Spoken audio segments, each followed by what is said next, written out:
But I am on strike. I'm a member of SAG-AFTRA, and I am on strike. So I don't know what that means for Ben Domenech. Ben, are you a member of SAG-AFTRA? Are you out on strike too?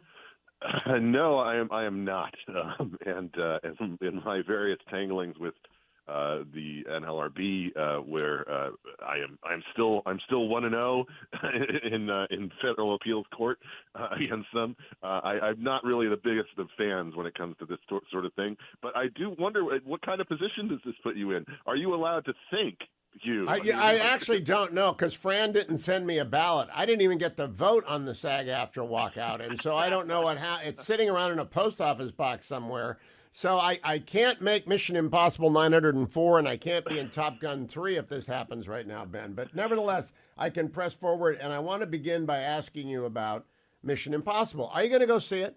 I have already seen it. In fact, What? I saw it on Tuesday. They had an early release showing on at the wonderful Alamo Theater, which if you have not partaken of it yet in Crystal City, you definitely should, Hugh. And a good friend of mine and I went to the earliest possible showing because I was not going to wait around on this one. Did you And take the baby? I did not take the baby. The baby has not had her first movie yet. But You know what I love is parents who bring small children with headphones to theaters. I want them jailed. I want well, them all jailed. I completely agree, Hugh. That's not a place for them to be. All right, I got to tell you, I loved it. I thought it was great. I don't think it was. I will say that Fallout, just as a the prior Mission Impossible, as a movie, because it is a complete movie. That the part one will tell you that it's a better film just because of that, and because I think the villain involved in Fallout was better. But the subtitle there's a should lot of be great stuff in it. the subtitle Mission Impossible 700. I'm not 60, Tom Cruise. That's what everyone from now on is the subtitle is Tom Cruise. I'm not 61. I'm not 62 because it's just so silly. All right, let's get the serious stuff here. Elon Musk is launching an AI company. He's also been over in China telling them that, well, who isn't a socialist? What do you think about that? I'm very concerned about, the fact of, the matter is that there's so much, praise for Elon from the American right, and I would say from a lot of independent thinkers, who do have a point there. But keep in mind that, if you ask people to list kind of the top companies that are, involved in terms of, tied in with the economic interests of China. Apple is certainly number one, but Tesla is really number two in terms of the amount of work that they get done over there. And I think that should be something that we pay a lot of attention to going forward, particularly given that from everything that I've been told and everything that I've read, that the advancements that China has made when it comes to AI should not be underestimated. I agree, and it's an arms I certainly race. think that we're behind the eight ball on that one. It's an absolute arms race. I'm kind of glad that Musk is involved. I'm glad Amazon is in there. I'm glad Nvidia is in there, but because it's an arms race, and it will. I guess Mission Impossible has a AI sub theme, according to Sonny Bunch. It certainly does, and they do a pretty good job with it. War Games did check a it out. pretty good job. Of course, the AI is probably what's keeping Tom Cruise looking that great. Amen. CGI Tom Cruise. All right, now FDA yesterday approved a birth control pill for over the counter. I'm sure this wasn't political at all, Ben. What do you think? Well, it's kind of everything's happened within that space in ways that seem very counterintuitive. They press forward basically with the ability to get an abortion with, virtually no interaction with the doctor, effectively, a telemedicine thing where you don't even have to go in to get the kind of test. We've already seen the ramifications of that, by the way, in Europe and the UK. Where you had women during this most recent lockdown and making use of these policies and also lying about how far along they were in order to avoid the law when it comes to the limits they have over there. And yes, they do have limits. Everybody pretends they don't. I think that this is something that I think was going to happen for a long time, just because of the ubiquity of the pill in American life and the fact that a lot of women, basically think that they shouldn't have to go back to their OB to get to re-up their prescription and that type of thing. But there are also, negative ramifications of it in the sense that, there's certain people who I think, have really gone against the idea that the pill should be ubiquitous, especially for women who have been on it for a very long time. They come out of that process and they find that fertility is a real challenge. And so they wish that they had those kinds of interactions with doctors to warn them of the negative potential ramifications for them. So, look, I'm not surprised by it. I think that under Joe Biden, what he's going to do is press ahead in every single possible way to increase access to abortion from his perspective, including as you've made note of this battle that's happening about the NDAA and funding directly the travel of women who wanted to get abortions in states where it was not allowed under their current base. Yeah, I'm going to come to Tommy Tuberville in a second. We may disagree on that. But first, the president was in Finland yesterday. Let me play a clip for you. Cut number 4, President Biden in Finland yesterday.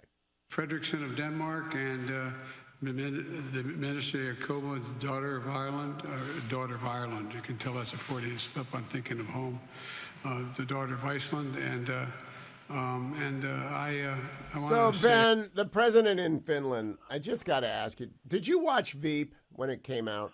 Yeah, I absolutely. Remember the president of Finland in Veep? Yes, very Minna, very charming. Wouldn't it have been better if he had just met with her? We could have probably gotten away with telling him that it was the president of Finland, and he might not have noticed the difference. In fact, he might have even complimented, "Oh yes, I remember you from the television." Yeah, you were very good in that docudrama. Okay, Tommy Tuberville, I think, is the dumbest man in the United States Senate, and I'm going to say that until he stops holding the American military hostage. I agree with him on the policy, but not promoting anybody in the military from 06 to higher because he wants this change is about the dumbest way. It's like driving to Maine from Vermont via Canada. It's the dumbest thing I've seen. What do you think? Well, I'll have to voice my brother Major Domenech's opinion here, and just say that he doesn't give a flying flip about it, and in fact thinks that there's no actual operational problem with it. He thinks that everybody's making a tempest out of it because these are the types of individuals who tend to have political connections and tend to be able to play this up. One thing that I think is really interesting about this, though, and I'm thinking of maybe profiling Tuberville. I've written a profile I hope you've read of Mark Wayne Mullen. Some of these newer folks who aren't really known quantities yet. I think a lot of people are surprised that he didn't sort of back off this earlier. And it indicates to me that this is something where I think he's on a little bit rogue in terms of the... Oh, he's way rogue. Possible. But, you got to go back to Major Domenech. He's an 04. And I got an 03 in my family and 06 in my family. So I got no one involved in this. But they tell me all these general officers have got families. They're all screwed up on their orders. They're not getting their pay raises, and their billets aren't being filled, or they're being filled on a temporary basis. And it really does have a snake-like effect, and it's got no impact whatsoever on whether or not the NDAA gets out of the House. Now, it's in the abortion ban, or the travel abortion ban is in the NDAA now. Isn't this a good time to declare victory and go home? I have to say another example of an area where people doubted that was going to turn out to be that way, but then the House held together. I mean, these Republicans in the House are just as much as the mainstream media frames them as being at each other's throats all the time about things, they sure do seem to hold together with great frequency. But I personally, I think that this is something that's going to resolve itself. But one thing that I did find of interest during the whole Tuberville thing was that when he was talking about, most recently, I think this is 2 weeks ago, so maybe that's changed, but he made the point that no one in the White House had talked to him. No one in the White House had talked to him. They had not reached out. That's an echo of Newt Gingrich having to get off Air Force One from the back air step. All right. Well, I got to finish by asking you about the cocaine ban, since you're an expert on these things. What do you think? What do you think? Was that, as someone said, if that's an investigation? Actually, Andrew Weissman said they couldn't find a dead cow in a closet if that's an investigation. That was not an investigation.